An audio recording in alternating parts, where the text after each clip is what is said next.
నమస్తే, welcome to NCN news. నేను పుష్ప. బులెటిన్ల ముందుగా హెడ్లైన్స్ చూద్దాం.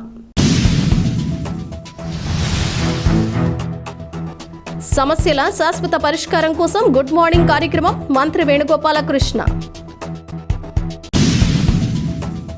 స్వచ్ఛత మన బాధ్యత. కాలుష్య రహిత గ్రామాలు పట్టణాలుగా తీర్చిదిద్దేందుకు ప్రతి ఒక్కరూ కృషి చేయాలని జిల్లా ఇన్ఛార్జ్ మంత్రి చెల్లుబోయిన శ్రీనివాస్ వేణుగోపాలకృష్ణ అన్నారు.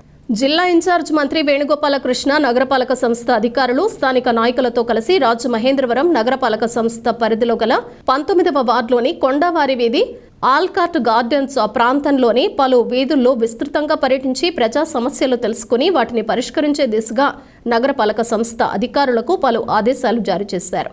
ఈ సందర్భంగా మంత్రి వేణుగోపాలకృష్ణ మాట్లాడుతూ మన పరిసరాల పరిశుభ్రతతో కూడిన స్వచ్ఛతకు రాష్ట్ర ప్రభుత్వం పెద్దపీట వేస్తోందని అన్నారు.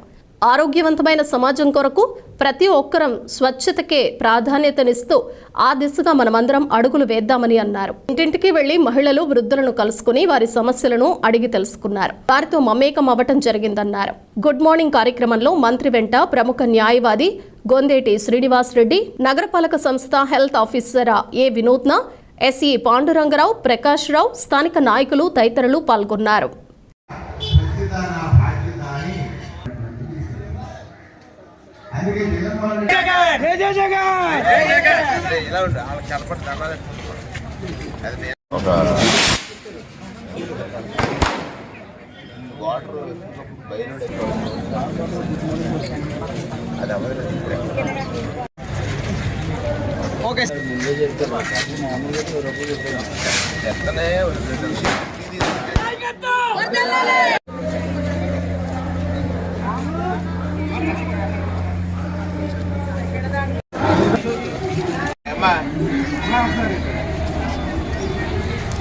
పురస్కారం వచ్చిన నోనాడి పొద్దు వచ్చి తీసుకెళ్ళిపోతుంది.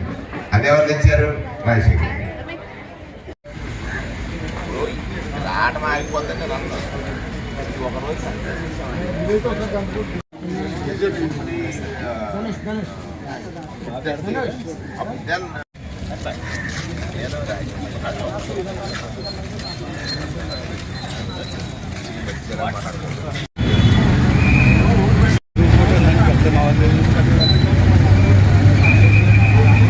ఏంటంటే పేదరికం. మన ముఖాంగా పేదవాళ్ళు పుట్టుంటాడు. తాత, తండ్రి, మనం పేదలుగా ఉన్నాం. ఈ పేదరికానికి చికిత్స చేయాలంటే పేదవాడి అవసరాలు ఏంటి? ఒకటి, జబ్బు చేసినప్పుడు పేదవాడు మరింత పేదవాడిగా మారిపోతాడు. అంతే కదా? మరింత పేదగా మారిపోయేటువంటి ఒక సమయం జబ్బు. ఆ జబ్బు మనిషికి వస్తుంది, కానీ కుటుంబాన్నే పేదగా మార్చేస్తుంది. దానికోసం వారి తండ్రి గారు 2.5 లక్షల రూపాయలు ఆరోగ్యశ్రీ కార్డు ఇచ్చాడు. అంతకుముందు లేదు. ఏ తెలుగుదేశం నాయకుడికి ఐడియా రాలేదు. ఆయన 2,300 జబ్బుల్ని ఈ ఆరోగ్యశ్రీలో తెచ్చాడు. 2,50,000. అలాగే 108 నెంబర్ కదా. ఏదైనా చిన్న జబ్బు చేసినా, లేకపోతే ఏదైనా ఆపద వచ్చినా, పురుడు వచ్చినా, పురస్కారం వచ్చినా 108 కొడుతూ వచ్చి తీసుకెళ్ళిపోతాం. అది ఎవరు తెచ్చారు? రాజశేఖర్. పేదలకు ఇల్లు ఉండాలని ప్రయత్నించింది రాజశేఖర్. ఆయన ఆశయం కోసం పార్టీ పెట్టాడు జగన్మోహన్ రెడ్డి గారు. తెలుగుదేశం పార్టీ ఒక ఆశయంతో వచ్చింది ఇప్పుడు ఎన్టీ రామారావు గారు. కానీ ఆశపరుడిగా ఉన్నటువంటి చంద్రబాబు నాయుడు మోసం చేశాడు తప్ప ఆశపరుడైన చంద్రబాబు మోసం చేశాడు. ఇవాళ చాలా మందికి ఇల్లు కానీ, ఇళ్ల పట్టాలు కానీ నియోజకవర్గంలో రాలేదంటే కారణం ఇక్కడ గెలిచినటువంటి శాసనసభ్యుడు కోర్టులో వేసి పేదవాడికి మంచి జరగకుండా అడ్డుకున్నాడు. నేను ఒక బీసీ బిడ్డని, మీ వాడిని. నిన్న ఆయన కామెంట్ చేశాను. నేను ఇక్కడికి వచ్చినప్పుడు చూశాను, చాలా బాధేసింది. ఇప్పుడు కూడా వస్తా చూశాను. కాలువలు మురుగుతో నిండిపోయి ఉన్నాయి. ఏ కోడలు చూసినా చెత్తతో నిండిపోయింది.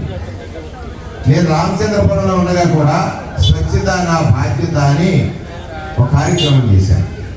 ఈ దేశానికి స్వాతంత్రం తెచ్చినటువంటి మహాత్ముడు కోరుకున్నటువంటిది స్వచ్ఛత. అందుకే జగన్మోహన్ రెడ్డి గారు కూడా స్వచ్ఛ సంకల్పం చేశాడు. అది తీర్చాలని మేము ప్రయత్నం చేశాం. అందులో ఆయన ఏమన్నాడంటే, నేను రాష్ట్రానికి మంత్రిని, బీసీ వర్గాల ప్రతినిధిని, నీకు అమ్మఒడి వచ్చినా, ఆసరా వచ్చినా, చేయూత వచ్చినా, నీ బిడ్డ గోరుమతి వచ్చినా, నీ బిడ్డకి విద్యా కానుక వచ్చినా, నీ బిడ్డకి విద్యా దీవెన వచ్చినా, నీ బిడ్డకి ఏదైనా స్కూల్ ఇంగ్లీష్ మీడియం వచ్చినా, ఇవన్నిటిలోనూ పెన్షన్ 3,000 రూపాయల పెన్షన్ వచ్చినా, ఇవన్నీ కూడా నా శాఖ ద్వారానే వస్తాయి. 2,55,000 కోట్లు 2,55,000 కోట్లు నీ ఖాతాల్లో పడిందంటే అందులో కులాలతో సంబంధం లేకుండా నా నుంచే సుమారుగా 1,80,000 కోట్లు పడింది.